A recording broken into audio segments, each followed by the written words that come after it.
in front right. Coach, looking at Oki and Stevie, obviously had some big games last series. Looks like they're getting back in here right now. Just how does that kind of change the look for you on the fourth line? Obviously, they bring different things than Lomby and Cuzzy do. Yeah, the guys, it's not as drastic a change maybe as you think. It is when we make changes like that, and maybe one, it might be both. Some of it's health, some of it is just we think they look different, right? There's a different kind of offensive zone thing that both guys do. So it is not the tipping point, and it's not the thing to put your team over the edge. The energy, that excitement. Sometimes you put the new players in, and they get pretty fired up and give you a good boost. Left side, second row. I think last game Sam Bennett took one face off. Hasn't been taking them since the injury, but is there? We won it. He did win it, yes. Yep. But is that still the plan of him staying on the wing, or? Well, he's not playing the wing. He's just not taking face-offs. So he's still a center, but he's not taking Yeah, he can do just about everything. He can take face-offs if you need to. It's more of, well, he can take face-offs. It's the percentage of them. He's just not going to win as many as he usually does, and so it's just a percentage thing. Does that kind of change the defensive setup when your center is on the wing to start? It really shouldn't, not in the new NHL, because man, centermen are getting thrown out for encroachment violations, bad beard, whatever it is. They're getting tossed, bad breath for sure. It's a lot. Wingers take face-offs now. There was a time that you could, manslaughter was acceptable in the center ice circle. Now it's very defined about what you can get away with, so everybody takes face-offs. Like Carter Verhaeghe, his numbers are actually really good. There's the times that they rival Barkov's numbers, and he came into the league, but he just doesn't take a lot because Barkey doesn't get tossed much. Right side, George.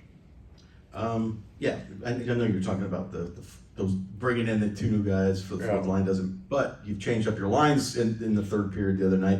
What do you like going into tonight's game that you saw from those changes that you made? I like the third period last game, and it was funny because I was thinking about that earlier this morning. Like, I've had teams that I'd never changed the lines. Now, part of that was there wasn't necessarily a better option. If a guy was a fourth line guy, there was no way he was a third line guy, so you didn't move. And then I've had teams that you moved guys around all the time just to keep them sort of on their toes. These guys aren't like that either. They come to the game wired. So it is, you have an idea and a plan. Both teams do. Both coaches do. And then you get out the rink, you have to watch the game, because what you think should happen doesn't always happen. Now you need a little bit of faith sometimes and say, I'm gonna leave it because I know it's coming, or they've been really good for a bunch of games. And then you start to see little tells. Certain guys, their game changes just a bit when it gets stale, and all you're trying to do is keeping your team from getting stale. So the way we finished is very probably the way we start, but we didn't win a game with that, right? Like, we won a period, let's say. And then 2 games before where we shut them out in New York. So I know I'm not looking for something new. I'm not looking for an answer. I'm just making an adjustment based on what I saw, and I'll do it again if it happens tonight. We'll take 2 more questions. Left side, Mike. Just want to ask you about them shorthanded. They just are so aggressive coming out, thinking offense. How do you fend against a team that is right away? Well, one is a bit of puck control, and I felt of the 3 games, they were least aggressive intelligently. They're not, if they're very aggressive, it's because they should be. Their penalty kill is almost identical to ours, right? So I'll talk about ours. There are places on our penalty kill we want it to be hyper aggressive, and then there's places you absolutely cannot. And some of that is what the other team does. So if we're hyper aggressive and they control it, then we won't be. Right? The worst part for both penalty kills is the gray area in between patient and aggressive. You just can't get stuck in that middle. So I thought in game 3, the game that they scored the shorthanded goal, they would have been least aggressive in zone because we were pretty fast. Right? We backed them off a little bit. I don't think they went out and said, hey, let's not be as aggressive tonight. So we did some good things, backed them off, and boom, they scored a shorty, and that's just, we gotta be harder on that puck. There wasn't a, hey, I'm gonna have to hold 3 guys high because they're so aggressive. We just made a mistake going back. Didn't think that much of the play. It's even numbers. It's not a 2-on-1 where you'd say, okay, you gotta be a little bit more careful what you do with the puck up top because they're gonna cheat 2 on you. This was just a puck down that we should have handled. 1 more front right.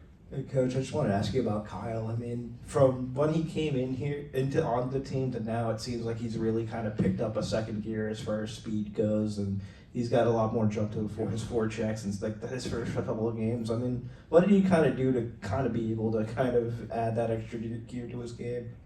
Yeah. I'd like to tell you, I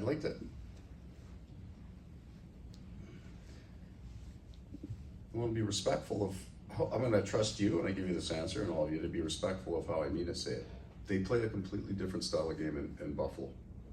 All right, completely different in terms of almost the individual, what his expectations. So we're a fairly strong forechecking team.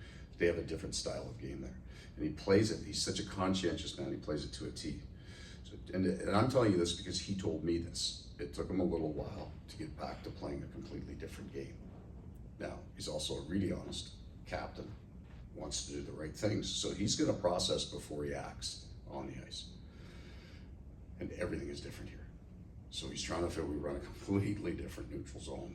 So he needed some time to process. This is not an intelligence thing, it's a character thing. He's not making a mistake out there. He's not letting his teammates down. And he had to, it wasn't just a system, it was a completely different style. So right, so the systems are kind of what you do without the puck. Style is maybe what you do with the puck, and the overall flavor of your game was all brand new to him. So all it took for him is he got a little bit more comfortable in, and then now he's trusting his reads, so he looks faster. You take any player and you force him to read, he slows down, right? That's why after a while, when we talk about chemistry, that's really all we're talking about. The two people don't have to slow down to read because they have a pretty good idea what's happening next. It's predictability. He's figured out our systems, he's figured out our style of play, and he's a conscientious man, and now he just gets to go and play. My apologies. One more on the left Sorry. side. That's a fine. The, Home Put it on can't my be the tab. last question, yes, sir. putting a lid on the shot attempts from game 3, as you look back on it, were there a lot or just a few situations where you would have preferred guys to hold on to the puck as opposed to setting it to the net? Yeah. I didn't even know how much. There were a handful. I'm not going to complain about the decision to shoot the puck because the puck carrier should always have that right to put a puck to the net. I had some. There's some areas that we weren't anywhere near the net when the puck went to that. So it's. I mean, you're not beating these two guys clean from distance. So there's a little bit with that.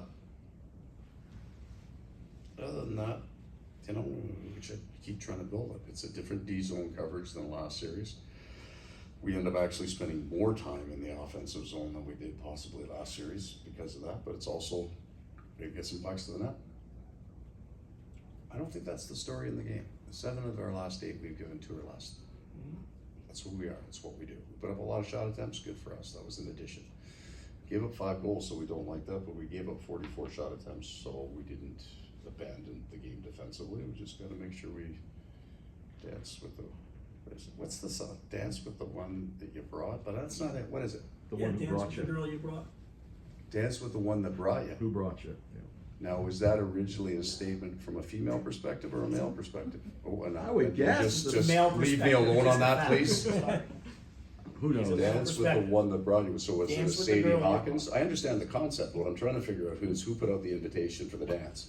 Okay, can you guys Well, back in the 1850s, there can was you a work on that for me, please? Because Yeah. this might be a Sadie Hawkins thing. the old barnyard. That's the game. Thanks.